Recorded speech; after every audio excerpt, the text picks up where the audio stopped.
दोस्तों exit polls आ चुके हैं और तमाम एग्जिट पोल्स जो आपने देखे होंगे, जो सरकारी एग्जिट पोल्स है वो साफ तौर से एनडीए को जिता रहा है और सिर्फ जिता नहीं रहा है बल्कि भारी मात्रा में बहुमत के ऊपर की सीटें भी दे रहा है। अब ये तो जो सरकारी एग्जिट पोल्स हैं ये उनका मानना है, लेकिन एक नया एग्जिट पोल सामने आया है जिसके बारे में हम आपको बताने जा रहे हैं। डीबी लाइव इलेक्ट लाइन का ये एग्जिट पोल सामने आया है जिसमें दिखाई दे रहा है कि किस तरह से कांटे की टक्कर देखने को मिल रही है। एनडीए को इसमें 95 से लेकर 109 के आसपास सीटें दी जा रही हैं। एमजीबी को यानी कि महागठबंधन को 130 से लेकर 144 के आसपास सीटें दी गई हैं और अदर को 0 से लेकर 8 सीटें दी गई हैं। और यही इसी तरीके की टक्कर हमने जो जमीन है, जो ग्राउंड के रिपोर्टर्स हैं उनसे जब बात की तो वो भी यही बताते हैं कि इसी तरीके की जो कांटे की टक्कर है वो देखने को मिल रही है। क्योंकि अगर देखा जाए तो महागठबंधन के लिए जिस तरह से लोगों ने बाहर निकलकर वोटिंग की है, वोटिंग का परसेंटेज जितना ज्यादा बढ़ा है, ये साफ तौर से बताता है कि यहाँ पर बीजेपी के फेवरेबल में ये वोटिंग नहीं हुई है और ना ही ये वोटिंग एनडीए के फेवर में हुई है। ये वोटिंग हुई है तो बदलाव के लिए हुई है, क्योंकि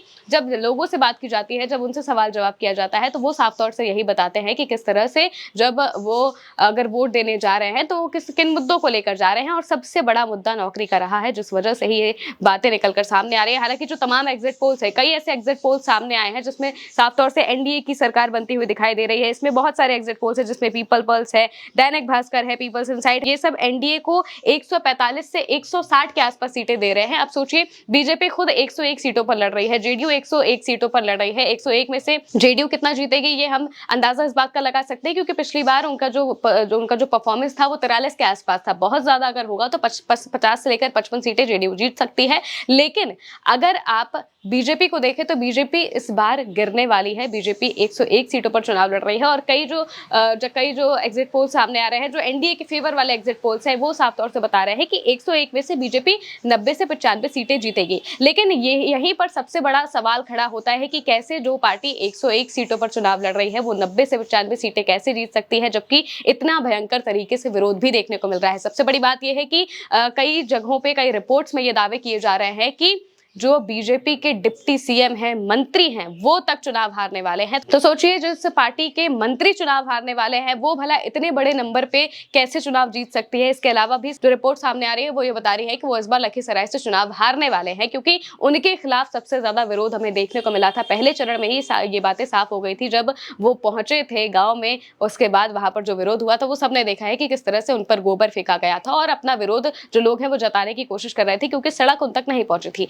इसके अलावा भी जो दूसरे डिप्टी सीएम है सम्राट चौधरी, उनको लेकर भी यही बात सामने आ रही है कि वो भी चुनाव हार सकते हैं। तारापुर से वो चुनाव लड़ रहे हैं, लेकिन वहां पर भी बहुत कांटे की फाइट देखने को मिल रही है और ये दोनों ही डिप्टी सीएम की जो कुर्सी है वो इस वक्त खतरे में दिखाई दे रही है। इसके अलावा भी कई जो बीजेपी के प्रत्याशी हैं उनके खिलाफ हमने प्रदर्शन पूरे चुनाव में देखे हैं कि किस तरह से जब वो जाते हैं तो उनके खिलाफ विरोध होता है, जो जनता है वो विरोध करती है। इसके बावजूद कई जो ऐसे एग्जिट पोल्स है, जो एनडीए के फेवर वाले एग्जिट पोल्स है, सरकारी एग्जिट पोल्स है, वो ये कह रहे हैं कि 90 से 95 सीटें बीजेपी जीतेगी। अब कैसे जीतेगी ये तो वही बता सकते हैं। लेकिन ये जो नया एग्जिट पोल है डीबी लाइव इलेक्ट का, इसमें बताया जा रहा है कि 130 से लेकर 144 के आसपास सीटें महागठबंधन को मिल सकती है। और इसके अलावा भी कई ऐसे एग्जिट पोल्स हैं जिसमें फलौदी सट्टा बाजार सबसे ज्यादा चर्चाओं में आ रहा है, क्योंकि अभी तक फलौदी सट्टा बाजार की जो प्रेडिक्शन है वो बहुत रेयर केसेस में गलत हुई है, बहुत जल्द गलत नहीं होती है। और इसी वजह से ऐसा कहा जा रहा है कि महागठबंधन इस बार चुनाव जीत सकता है। इनके एग्जिट पोल पर ज्यादा भरोसा किया जा रहा है। फलौदी सट्टा बाजार की तरफ से जो